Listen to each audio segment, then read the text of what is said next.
It's not often that she is available for a long conversation, and this is a real surprise, a pleasant one, because I stopped in for a cup of tea and she's agreed to have a chat with us on camera. Union Minister Smriti Irani with us. Namaste. Thank you very, very much. It's not often I get berated on national TV, but I'm grateful for it. No.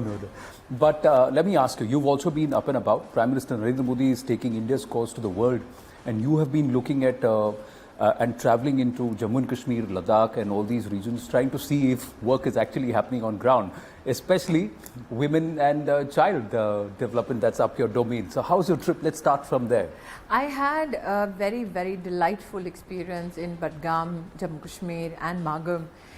For me, the plethora of issues that I could address or review, or for that matter converse on with citizens, brings me a lot of solace. Because everywhere I went, there were two standards that were maintained in terms of conversations by citizens. One was their desire to communicate to the Prime Minister that they appreciable, that now they see the government at their doorstep. And two, that they recognize that the challenges are aplenty. In many instances, the challenges are historical in nature.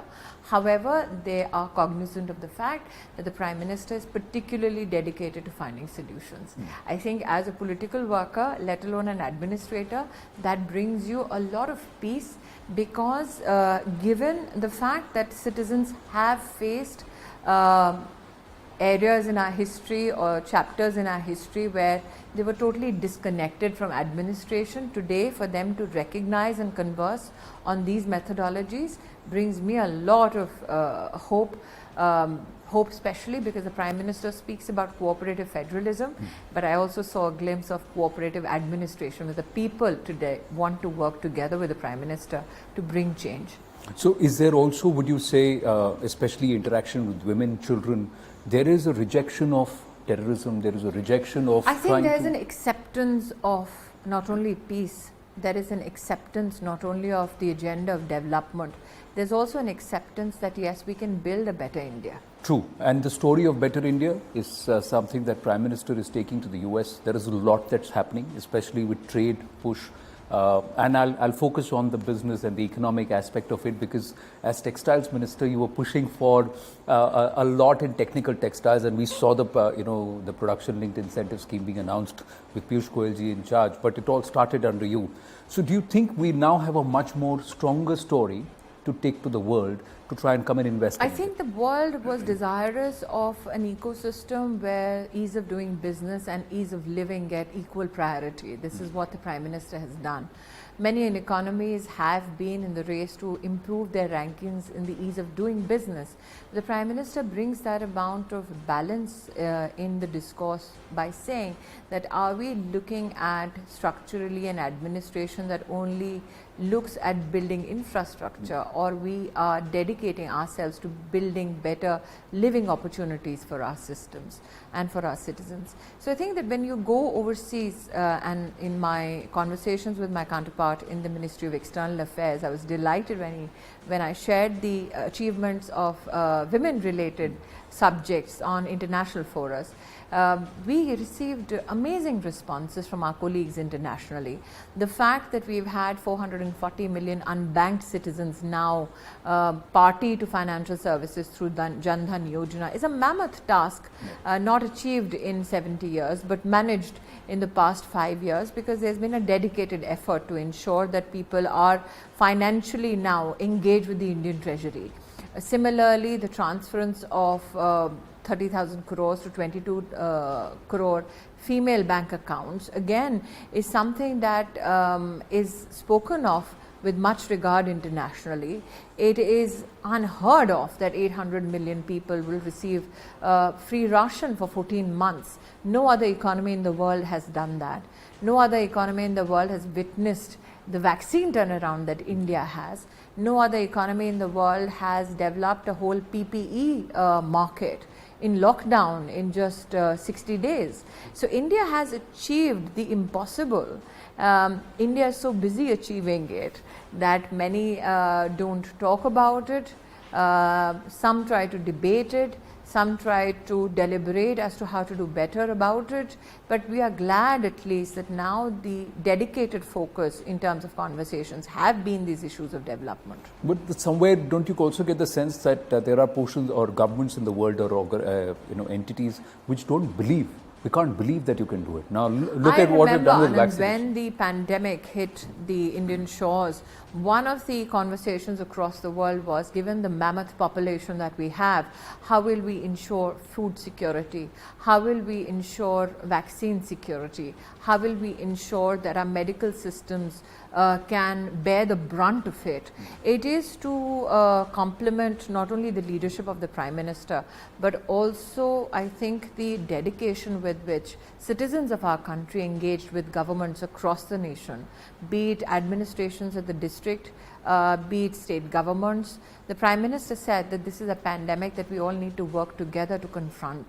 We cannot afford petty politics at such time. And I'm grateful to citizens who rose to that occasion, who recognize that yes, this is a once in a lifetime challenge, but thank God that we were led by the Pradhan Sevak during these challenging times. True, but there's also work that's been done by the ASHA workers, and a lot that comes under your domain. Even Swachh has now come under your domain. I think that one of the brilliance of the Prime Minister's leadership is that he believes in Samanvay. ASHA works under the vertical of the Health Ministry, Swachh Bharat Abhiyan works under the vertical of the Jal Shakti Mantralaya, Anganwadi Systems and Poshan works under the Women and Child Development Ministry, but we all converge our efforts. Gone are the times where ministers would squabble and not want to work together. Under the Prime Minister's leadership, we have seen a lot of convergence of efforts, a lot of cohesive activity which is taking place. So let's say if we are talking about Poshan, we have an identification drive for children who are malnourished. We do it in partnership with the Ministry of Health. We want to ensure that toilets and drinking water facilities available across all Anganwadis. It's the infrastructure development, the vacancies that have to be filled, the operational mechanisms lie with the state governments, but we work in tandem with them and with 18 ministries across Government of India. I think that is the hallmark of the Prime Minister's leadership. But then you have those who cannot believe that we can vaccinate 2.5 crore people in our country. We have That's why vaccinated those who 85 cannot crore. believe are not in a position to serve question today. our certification. Now, those who did not believe in the possibilities of India, those who did not believe in the talent that India has, those who did not believe in the aptitude of India, today mercifully are not in a position to serve India. But internationally, if you were to see what's happening with the UK, I know it's the domain of the Ministry of External Affairs, but as an Indian citizen, does it not pain you when they question our vaccination certification? I believe that under the Prime Minister's leadership and with the capacities that our Foreign Minister has, these are issues that will be resolved soon. Yes, there are many who were in a state of disbelief given the speed at which vaccination not only happened, but the vaccination distribution processes across the country.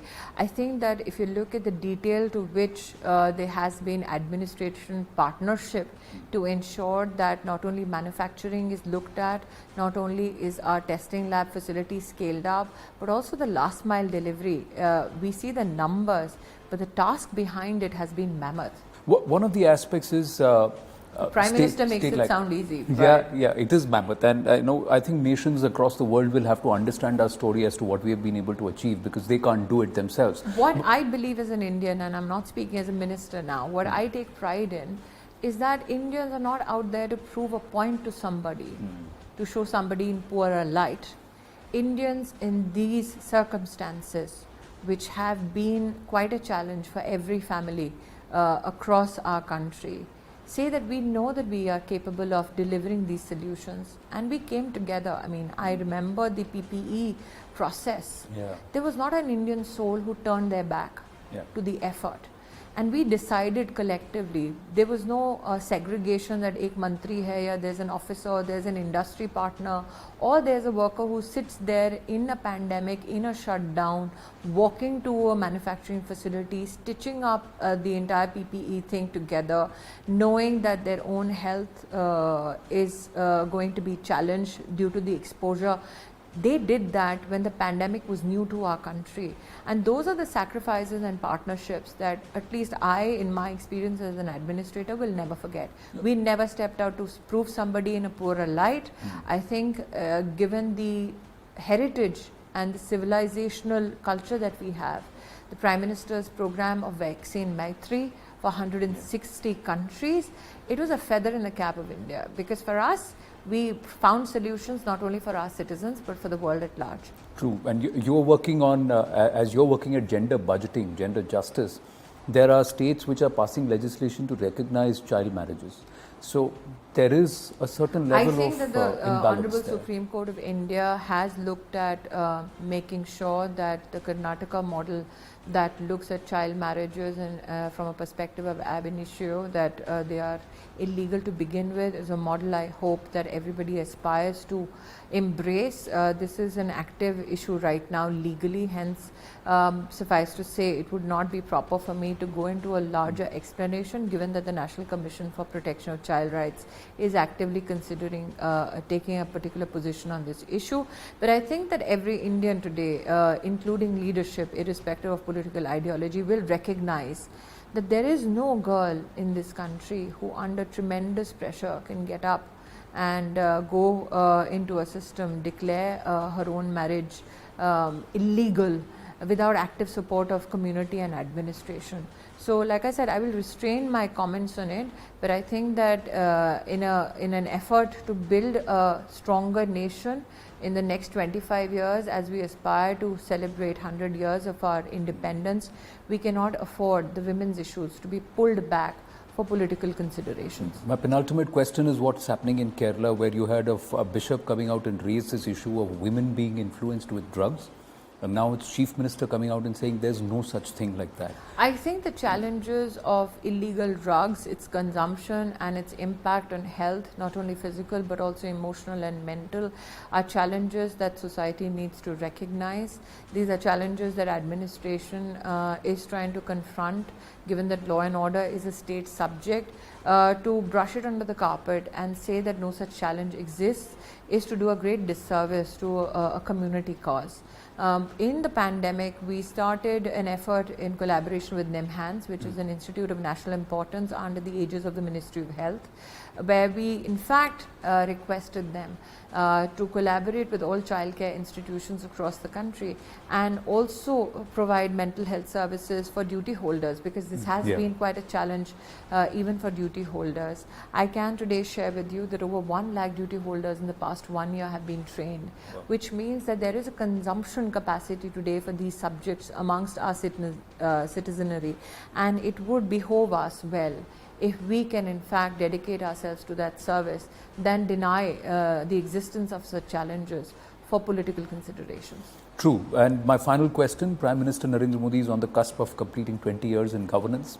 So from 2 decades of undefeated leadership. Yes. And so how would you see the trajectory of Narendra Modi as a leader in the BJP to Chief Minister in Gujarat and now as Prime Minister of India and his vision? If you look at him as an individual, it is a legend who continues to be in the making.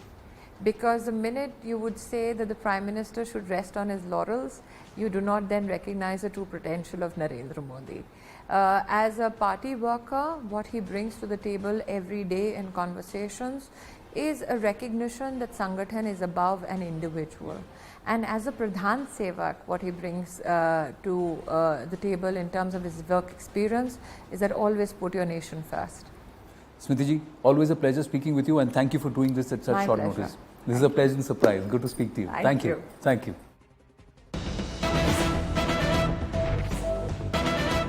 And Prime Minister Narendra Modi continues his engagement with the top CEOs in a hectic, packed schedule. As per sources, government sources, the Prime Minister had a good meeting with Cristiano Amon, the CEO of Qualcomm. There's talk about trying to partner with India in the quest for us to become a strong $1 trillion digital economy, and also in the manufacture of semiconductors, which are going to be very, very critical. Qualcomm has a huge presence in the country and participation programs like 5G and also PM Vani and others. He's also spoken about the incredible opportunities in India and added that India is a big market, but we also see India as a big export market. Let's listen into what he had to say. We also have a word from Shantanu Narayan, the CEO of Adobe.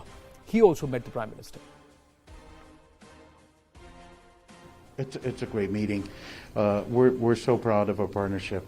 with India. We've been in India for 26 years. We have over 12,000 employees in advanced R&D. We do a lot of our chips.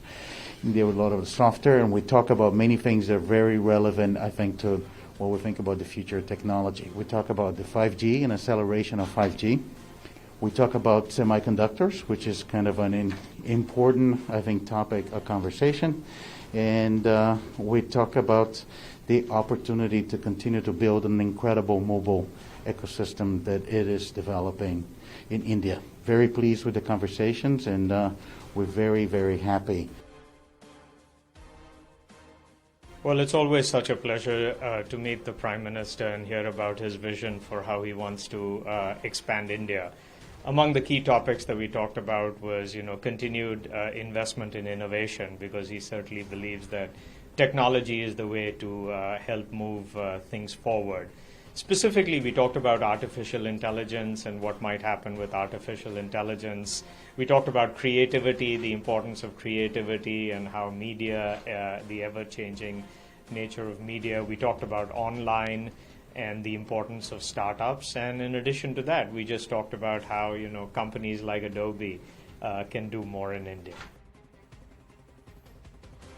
Well, so Shantanu Narayan there saying that in the 75th anniversary of independence, he's also expressed the desire to bring video animation to every child in India. And then the Adobe CEO also saying investment in India is our secret weapon. Let's go straight across to Raymond Vickery, Senior Associate and Non-Resident of the Wadhwani Chair at US-India Policy. He's also the former Assistant Secretary of Commerce for Trade Development, an expert in India-US trade. And Raymond, thank you very, very much for speaking to us. What should be the biggest takeaways? What should we watch out for from an India perspective and also from an India-US perspective? Well, first of all, I think that this is a milestone of major importance. This is the very first time that you've had the chief executive officers of these four great democracies get together in person. As you know, this Quad was sort of a nebulous concept at first. But it has evolved from foreign ministers and from lower levels to the very top now. And the fact that Prime Minister Modi is in Washington and is doing this in person even before he speaks to the United Nations General Assembly is extremely, extremely important. From an Indian perspective, I think you have to look at this from two perspectives. One is that these are the four leading democracies in the Indo-Pacific area. I think that the common values are very important, and it is incumbent upon all of those who are interested in democracy to support these leaders in seeking a more perfect democracy and human rights. But beyond that, you have to look at this through the lens of what's happening with the leading authoritarian government in the area, which is China. And the fact is that while this is not a defensive organization in the Quad, it is very important because economic and cultural values are extremely important. Now, from an Indian perspective, I think the first thing to be looking at is the takeaway in terms of vaccine diplomacy. India is the leading manufacturer in the world of vaccines. The United States has made a great commitment to distribution. There ought to be announcements about how we will cooperate in terms, not just in terms of development, but actually getting shots in the arm to people around the world and to do away with vaccine hoarding. I think second most important will be a response to the Chinese Belt and Road Initiative. Yes. The Chinese have been out trying to cement power around with really uneconomic deals in many countries based upon infrastructure. The fact is that these democracies, particularly with Japan, Australia, India, and the United States, have great resources in that area, and I think it can match the Chinese. I think the third area to be looking at is what happens with supply chains. Yes. Right now, the democracies of the world are too dependent upon China for semiconductors, for a lot of the infrastructure which is necessary to feed the digital economy. India can help fill that gap. And as you know and have just commented on, the Prime Minister has been meeting with the heads of Qualcomm and other very prominent digital microchip companies in order to talk about how we have a supply chain which includes India, which can make cybersecurity more a reality for all of these democracies. So I think that those are the three things to look for. True, and there is also in terms of renewable energy, so he's also meeting First Solar, future tech, artificial intelligence and Adobe comes into play there. And like you said, like we discussed, Qualcomm, and we're looking at semiconductor manufacturing or chip manufacturing, because China continues to hold sway there. There is Taiwan, but there is a dearth, and there is going to be world over demand, a surge in demand. But do you believe, from your assessment, that India is far better placed to host international investment? The climate for doing business in India and investment in India is much better than it was perhaps a decade, 15 years ago? I think there's no question about it. In 2015, the State Department sent me on a speaking tour of India, having to do with this very subject. And the ease of doing business has improved exponentially in India. Sure, there's a long way to go. Yeah. It's not an easy market for Western companies. And unfortunately, there is a tendency toward protectionism, both in the United States and in India, whether it be through local content, whether it be through uncalled for non-tariff barriers, and even in the tariff area. Now, we haven't seen a lot of progress in that area, in the area of tariffs. But I am hopeful that the goodwill coming out of this Quad will be able to move us forward on this economic front as well. And I'm very glad you brought up climate change. It is an existential challenge to India as well as the U.S. It's not a question anymore of whether human beings are causing it. The fact is, it is manifest that it is.